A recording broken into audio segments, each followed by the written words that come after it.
اللہ جل وعلا کی حمد و ثنا اور حضور پرنور سید العالمین جناب محمد مصطفیٰ صلی اللہ علیہ وآلہ واصحابہ وبارک وسلم کی بارگاہ ناز میں ہدیہ درود و سلام عرض کرنے کے بعد نہایت ہی واجب الاحترام حضرات سامعین کرام، سورہ کوثر آپ کے سامنے میں نے تلاوت کی ہے۔ اس سورت کا شان نزول کچھ اس طرح ہے کہ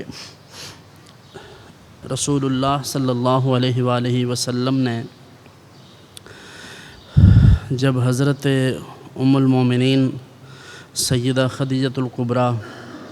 رضی اللہ تعالیٰ عنہا سے نکاح فرمایا تو ان کے بطن اقدس سے حضور صلی اللہ علیہ وسلم کی 4 صاحبزادیاں پیدا ہوئیں اور 2 صاحبزادے اور 4 صاحبزادیاں حضور صلی اللہ علیہ وسلم کی اولاد حضرت ام المومنین خدیجۃ الکبریٰ سے ہے۔ یوں سمجھ لیجئے کہ امہات المومنین میں سے جس شخصیت کے بطن سے رسول اللہ صلی اللہ علیہ وسلم کی اولاد ہوئی ہے وہ صرف حضرت خدیجۃ الکبریٰ ہی ہیں، الا یہ کہ حضرت ابراہیم کی ولادت ماریہ قبطیہ جو حضور صلی اللہ علیہ وسلم کی لونڈی تھیں ان کے بطن سے ہوئی۔ تو ازواج مطہرات میں سے خصوصیت کے ساتھ حضور کی جو اولاد زندہ رہی، جو دنیا میں جلوہ گر ہوئی یا جن کی آگے اولاد چلی، وہ حضرت خدیجۃ الکبریٰ کی اولاد ہے۔ ہوا یہ کہ رحمت عالم صلی اللہ علیہ وآلہ وسلم مکہ مکرمہ میں جب جلوہ فرما تھے تو حضور صلی اللہ علیہ وسلم کے لیے اعلان نبوت سے پہلے مشرکین کا رویہ مختلف تھا۔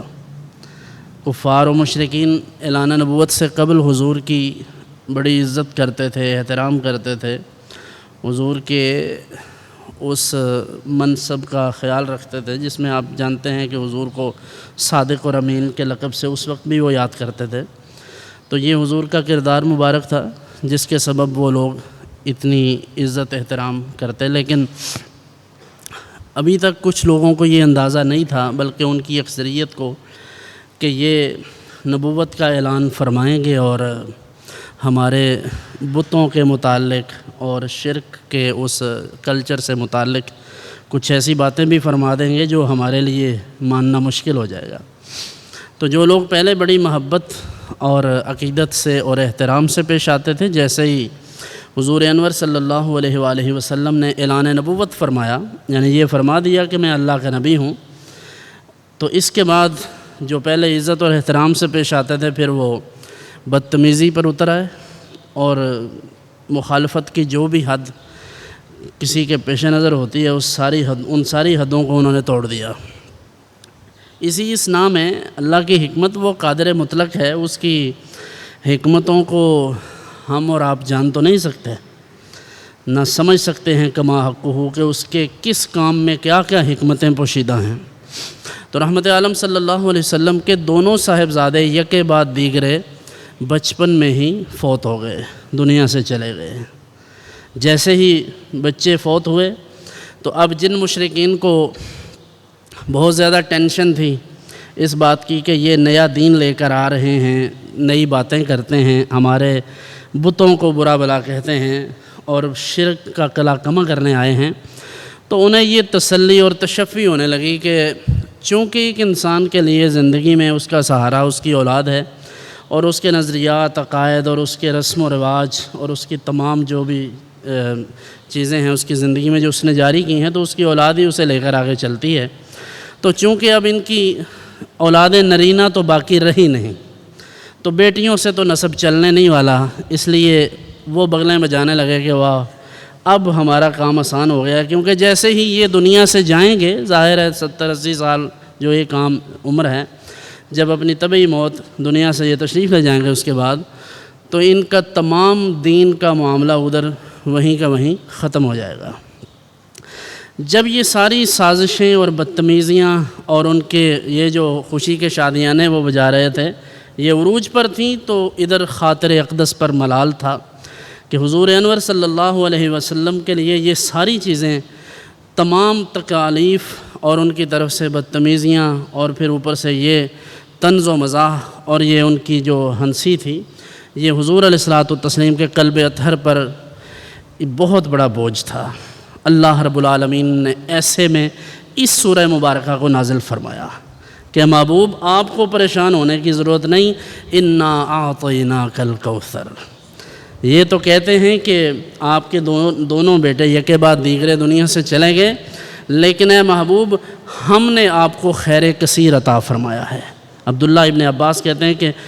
الکوثر هو الخیر الکثیر۔ کوثر کے بہت سارے معنی کیے، مفسرین نے مختلف آراء، کوئی آب کوثر ہے اس کے متعلق کوئی کچھ کہتا ہے کچھ، لیکن حضرت عبداللہ ابن عباس کہتے ہیں کہ کوثر سے مراد یہ ہے کہ اے محبوب ہم نے آپ کو خیر کثیر یعنی ہر طرح کی بھلائی عطا فرما دی ہے، اب اسی میں سارا کچھ آ جائے گا۔ تو اللہ رب العالمین نے حضور کی تسلی اور تشفی کے لیے یہ کلمات ارشاد فرمائے، اور ساتھ ہی ارشاد فرمایا کہ آپ ان مشرکین پر سے توجہ ہٹا لیجئے،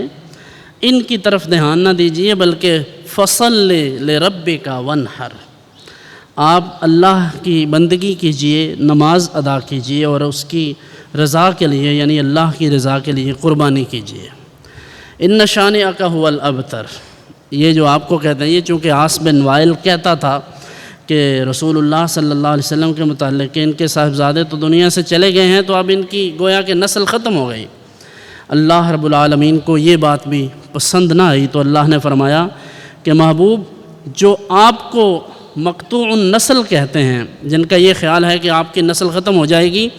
دراصل اس کی نسل ختم ہو جائے گی۔ چنانچہ دنیا نے دیکھا،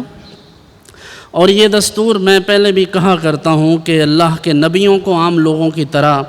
عام لوگوں کی جو حیثیات ہیں ان کو سامنے نہ رکھ کر پرکھا کریں، بلکہ اللہ کے نبیوں کی حیثیات عام لوگوں سے بالکل مختلف ہوتی ہیں۔ اور یہاں بھی دیکھ لیجئے، ساری دنیا میں نسب کا یہ اصول ہے کہ نسب باپ سے چلتا ہے، لیکن جمیع سادات اس وقت جو دنیا میں موجود ہیں، سید جتنے بھی،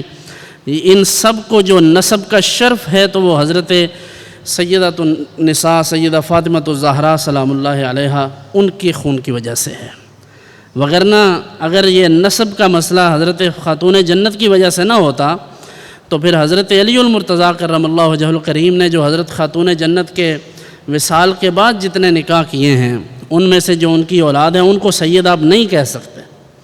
اس لیے کہ سید وہی ہوگا جو امام حسن کی اولاد ہے یا امام حسین کی اولاد ہے۔ تو یہ اللہ کے رسول صلی اللہ علیہ وآلہ وسلم کی خصوصیت ہے۔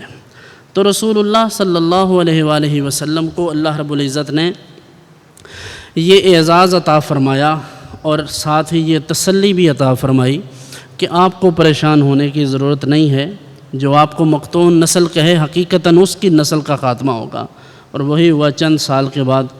ان کفار مکہ کو مرنے کے لیے کوئی جگہ نہیں مل رہی تھی، یہ صرف آپ دیکھ لیں ہجری جو سال ہے وہ تو حضور کی ہجرت سے شروع ہوتا ہے نا، تو صرف 8 سال کے بعد وہی شہر مکہ جس کے دروازے حضور صلی اللہ علیہ وسلم کے لیے انہوں نے بند کیے تھے، اور حضور صرف ایک ہستی کے ساتھ حضرت جناب صدیق اکبر ان کو ساتھ لے کر حضور ان کی معیت میں مدینہ منورہ کے لیے عازم ہجرت ہوئے تھے، لیکن صرف 8 سال کے بعد اسی شہر مکہ کے دروازے حضور کے لیے کھولے گئے۔ حضور جب لشکر لے کر آئے فتح مکہ کے موقع پر، تو یہی سردار جو حضور علیہ السلام کو نماز پڑھتے ہوئے صحن حرم میں کبھی آتے ہوئے کبھی جاتے ہوئے کبھی تہجد کے وقت میں تنگ کرتے تھے، وہ سارے کے سارے سردار گردنیں جھکا کر حضور کے فیصلے کا انتظار فرما رہے تھے، اور حضور علیہ الصلوۃ والتسلیم کو اللہ تبارک و تعالیٰ نے وہ شان و شوکت عطا فرمائی کہ رہتی دنیا تک دنیا اس کا نظارہ کرے گی۔ تو رحمت عالم صلی اللہ علیہ وآلہ وسلم کو اللہ رب العالمین نے اولاد کا یہ شرف نصیب فرمایا کہ ان کی اولاد حضرت سیدہ خاتون جنت فاطمہ الزہرا کی جتنی اولاد ہے انہیں رسول اللہ صلی اللہ علیہ وسلم کی اولاد ہونے کا شرف حاصل ہے۔ اسی وجہ سے حضور علیہ الصلوۃ والتسلیم نے یہ فرمایا کہ میرے اہل بیت کی مثال ایسے ہی ہے جیسے حضرت جناب نوح علیہ السلام کے سفینہ کی، ان کی کشتی کی، کہ جو اس میں سوار ہو گیا تھا وہ بچ گیا، اور جو حضرت نوح علیہ السلام کی کشتی میں سوار نہیں ہوا تھا وہ غرق ہو گیا۔ یہی حال اہل بیت اطہار کے ساتھ تعلق کا ہے، کہ اگر کسی شخص کا تعلق ان نفوس قدسیہ سے اچھا ہوگا اور عقیدت محبت پر مشتمل اور ان کی تعلیمات پر مبنی ہوگا، یہ بھی ضروری ہے۔ بسا اوقات لوگ صرف محبت کی اور عقیدت کی بات کرتے ہیں اور یہ سمجھتے ہیں کہ بس یہی کافی ہے، لیکن حقیقت یہ ہے کہ محبت دراصل اس چیز کو کہتے ہیں کہ آپ جس شخصیت سے محبت کرتے ہیں اس کے قول فعل کا، اس کے عمل کا آپ پر اثر ظاہر ہونا چاہیے، کیونکہ محب دراصل محبوب کی محبت میں اتنا گرفتار ہوتا ہے کہ اسے محبوب کی ہر ادا پسند ہوتی ہے۔ اور یہ نفوس قدسیہ تو ویسے بھی آپ ان کے ایک ایک کر کے اگر نام لیں، مثلاً یہ اہل بیت اطہار میں سے امہات المومنین ہیں، یعنی ازواج مطہرات ہیں، پھر حضرت خاتون جنت ہیں،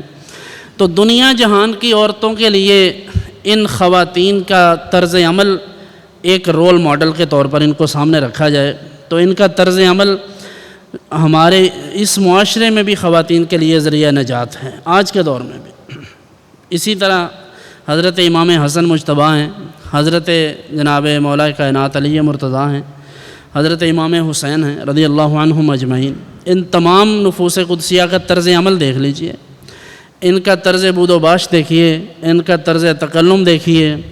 ان کا طرز تجارت دیکھیے، اور پھر ان کا انداز جہاد دیکھیے۔ تمام چیزیں اگر ہم کبھی سیرت طیبہ کے ان پہلوؤں پر غور کریں کہ رحمت عالم صلی اللہ علیہ وسلم نے جن نفوس قدسیہ کی تربیت فرمائی، خواہ وہ حضور کے صحابہ ہیں یا اہل بیت اطہار، اور یہ بھی ذہن میں رہے کہ اہل بیت اطہار میں سے کوئی فرد ایسا نہیں ہے جو صحابی نہ ہو، یہ بات ذہن میں رہے، کیونکہ صحابیت کا شرف جسے نصیب ہوتا ہے، صحابی اسے کہتے ہیں جسے رسول اللہ صلی اللہ علیہ وسلم کی زیارت اور ان کی صحبت ایمان کی حالت میں میسر آئی، اور پھر اسی ایمان کی حالت پر وہ قائم رہا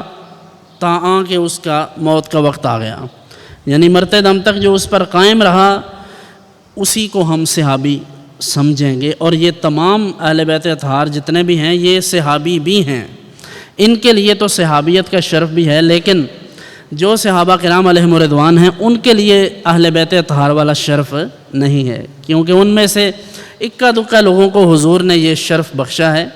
باقی سب کے لیے لفظ اہل بیت نہیں بولا جا سکتا۔ اللہ رب العزت ان نفوس قدسیہ کی محبت ہمیں عطا